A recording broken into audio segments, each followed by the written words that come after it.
always tired, and when you wake up in the morning, you feel like you have already had a hard day at work. Chronic fatigue seems to be one of the greatest diseases of modern times. But what exactly does being tired all the time mean? And how do you get rid of it? Stay with me to the end if you want to find out. I'm a healthcare psychologist and therapist, and I make videos on psychology and mental health topics. And if you're new here, don't forget to subscribe to my channel and hit the notification bell so you don't miss any of my new content I publish every week.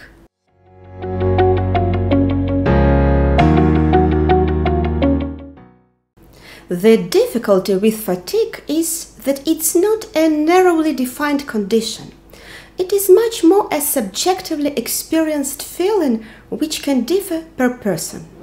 On the one hand, you can have the mild form of fatigue, and on the other end of the spectrum, you have the chronic fatigue syndrome. In between is the large middle group of people who, although functioning, constantly carry a feeling of fatigue with them. The problem is usually caused by how somebody is dealing with stress. It is very good that we get tired. The moment we run out of energy, we get the message to slow down. In order to recover, we will have to take it easy. In this sense, fatigue functions like pain, because pain is a signal that we must stop doing a certain activity or else further body damage will occur. There are many people who don't feel fit and yet don't listen to their body's first warning signals.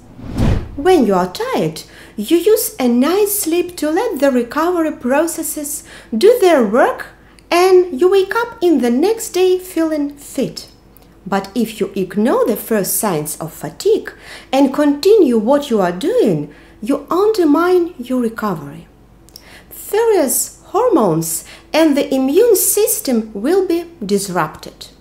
Increased pain sensitivity also arises, and concentration problems can occur.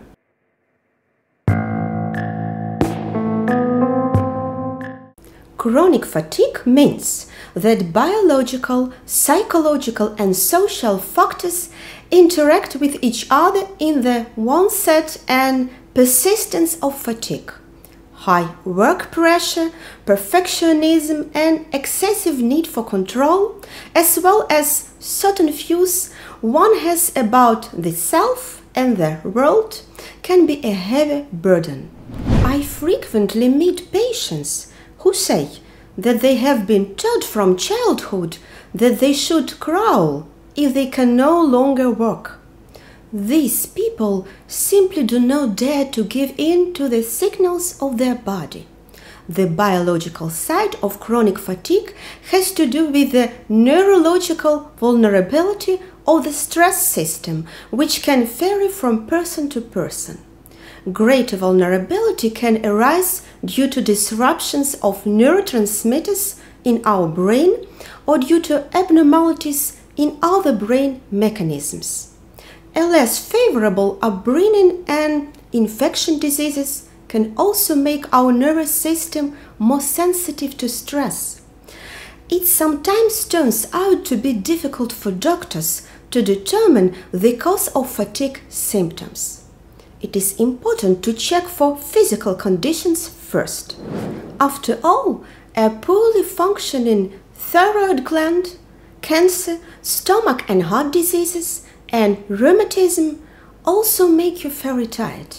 Fatigue can also be an expression of a psychological disorder, such as depression.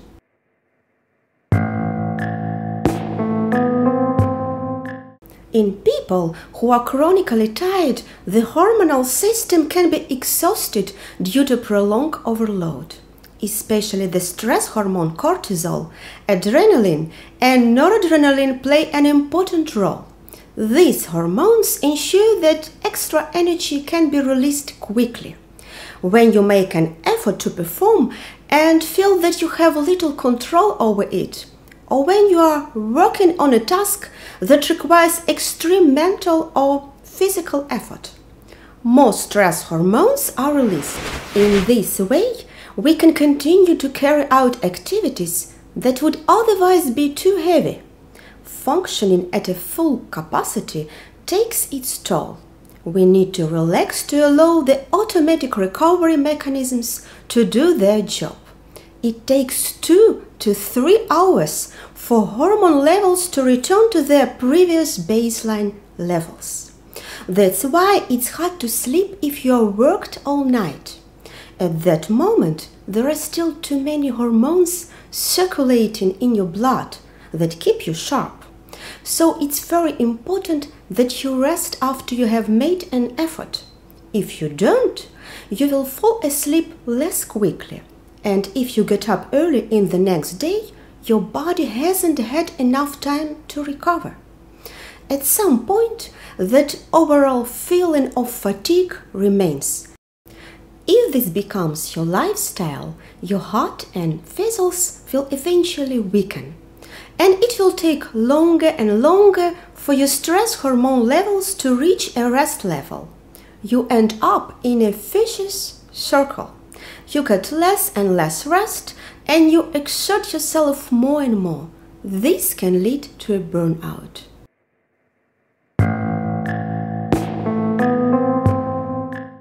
Dissatisfaction with the work situation is the #1 cause of long-term fatigue. People who are tired all the time can't do it anymore because their energy reserves are exhausted. Besides, they don't want it anymore because their work evokes a lot of resistance. There is an imbalance between investments and returns.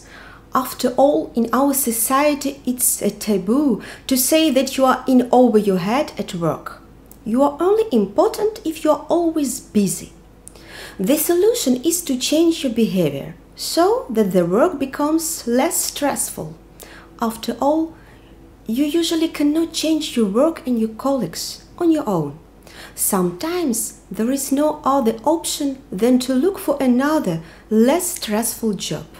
Seek support from others, do relaxation exercises, set lower goals, take a problem-solving skills course, stop drinking much coffee, and most importantly, don't take too much work home. Keeping a diary in which you can record from hour to hour what you have done and how tired you feel can also provide many insights.